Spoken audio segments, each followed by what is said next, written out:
7,000 feet up in the air. Almost.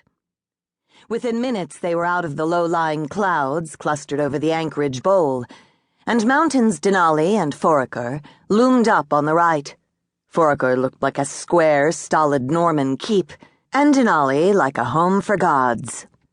Susitna and Spur were beneath them, the sleeping lady undisturbed beneath her lingering white winter blanket, Spur worn down to 3 or 4 lesser peaks by an average of 1 eruption per decade.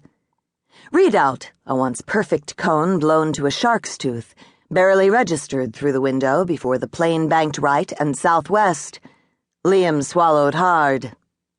Now it was the Alaska Range, an entire horizon filled with sharp, unfriendly peaks, and no place that he could see to land safely. But there was, for a miracle, little turbulence, and the smooth ride and the drone of the engines eventually dulled him into an unexpected, uneasy doze, where his subconscious, that sly, slick bastard, was lurking, loitering with intent, just waiting to raise his viperous head and hiss a reminder that Liam had yet to call his soul his own. A jumbled mass of images fast-forwarded in front of him, laughing, loving Jenny with the light brown hair, his father's implacable eyes, Charlie's gap-toothed grin, Alfred and Rose, faces dull with grief and despair, that old black Ford sedan stuck on the Denali highway, the bodies huddled together in the back seat for a warmth that failed them in the end. The disappointment and determination on John Barton's face, Dyson groveling on his knees, begging for his life. She was there too, of course, the brown-eyed, blonde-haired witch.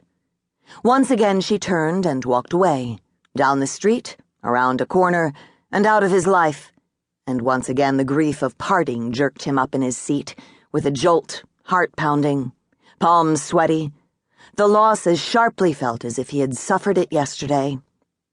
They were descending, and the clouds had closed back in and brought turbulence with them. Liam looked out the window, where a thin line of frost was forming on the leading edge of the wing, and he welcomed the distraction the terror of the sight brought him. He watched the line of frost attentively until they came out of the clouds at 7,000 feet, and it vanished, and the Nushagak River and Bristol Bay came into view.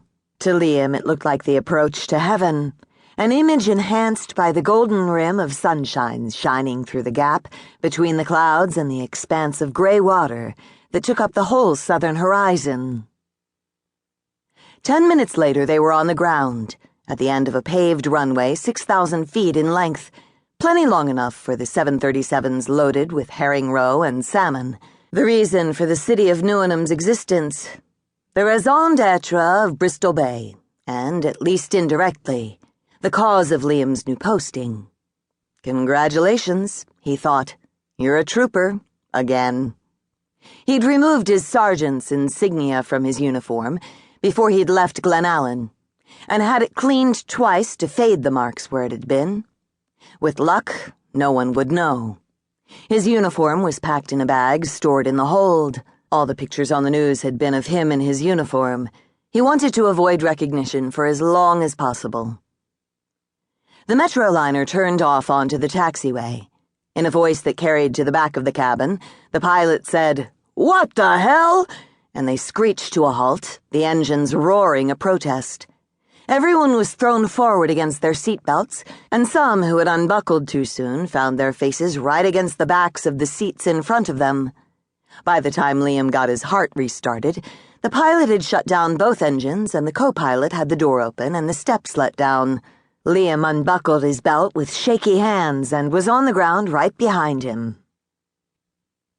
The Newenham airport was 10 miles south of Newenham proper, 40 miles short of Chinook Air Force Base. It was of recent construction, not 5 years old, and replaced the previous airstrip, which, if it had held true to old-time bush construction, would have run either parallel to or right down Main Street, where people could step out their front doors and onto a plane. Nowadays they built bush airstrips 10 to 50 miles away from the town, forcing everyone to buy cars to get back and forth. A series of prefabricated corrugated steel buildings of various sizes marched unevenly down one side of the runway, opposite a wide gravel area dotted with tie-downs.